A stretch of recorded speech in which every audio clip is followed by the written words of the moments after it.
Alrighty, so we have made it to Harry Styles' second solo album called Fine Line.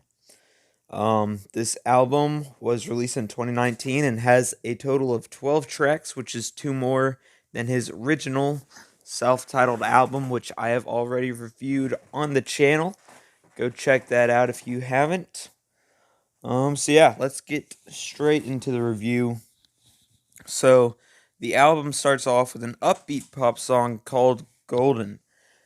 And if you remember in my video where I reviewed his first album, I said I liked his slower, depressing songs, and I've really liked the fast pop songs, but I think Golden hit it out the ballpark. I really enjoyed it, and I wasn't expecting to like it that much after my hatred for most pop songs. But yeah, there's something special about that one. I think I'll give it a solid 6.5 out of 10. Track 2 is absolutely horrendous. You all know it, I know it. It's Watermelon Sugar, the most overplayed and overrated song to ever be created. It's so annoying and has no meaning lyrically or at least that I can find. So yeah, it's not as bad as Kiwi in my opinion, but it'll still get a very low 0.25 out of 10. After Watermelon Sugar, we have another very overplayed and overrated track called Adore You. Every time I'd cut on the radio, this was blasting and it got old very quick. And although it's not as bad as Watermelon Sugar, it's still not that great.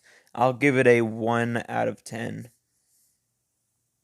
One thing I notice about this album compared to its self-titled album is this has a lot more upbeat, annoying pop songs, and this next one is no exception with Lights Up.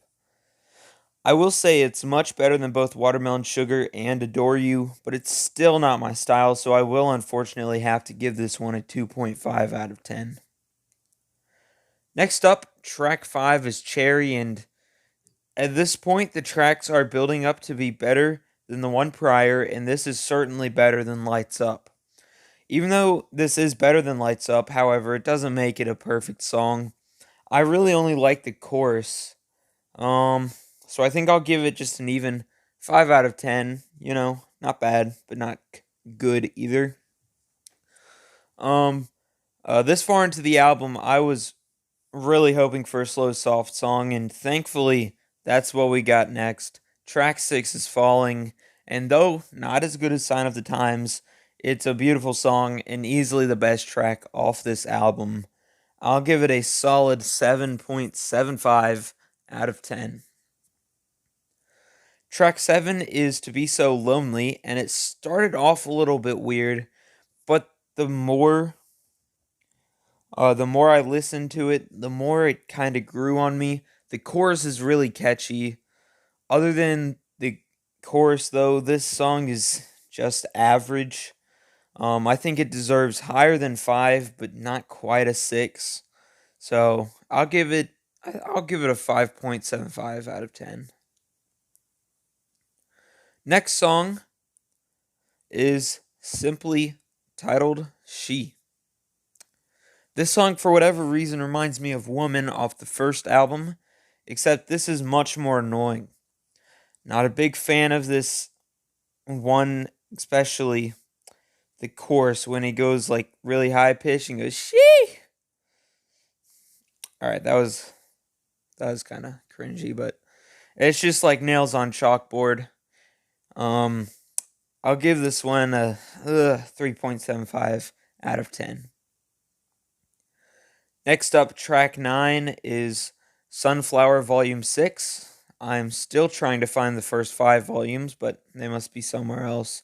Anyways, this song kind of reminds me of the upbeat style like Golden, but with more of a weirder twist on it. I really don't know how to explain it. It's definitely not as good as Golden, but it's not bad as She. I think I'll give it a 5.25 out of 10 because it's just a little worse than To Be So Lonely. Track 10 is pretty good. It's called Canyon Moon. And my first thoughts when I heard this was a Planet Coaster song with lyrics.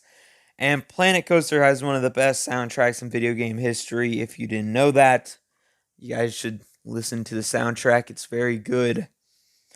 But yeah, this song, Canyon Moon, is very catchy, and I really enjoy this upbeat vibe.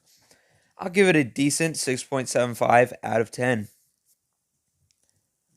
Next up, we have track 11, which is a song, um, by backup vocalist featuring Harry Styles. Of course, I'm talking about "Treat People with Kindness." Um, I really like the message with this song because, I mean, how could you not? Like, yeah, treat people with kindness, yeet. I don't know why I said yeet. What is wrong with me? But musically, I don't like the sound of it.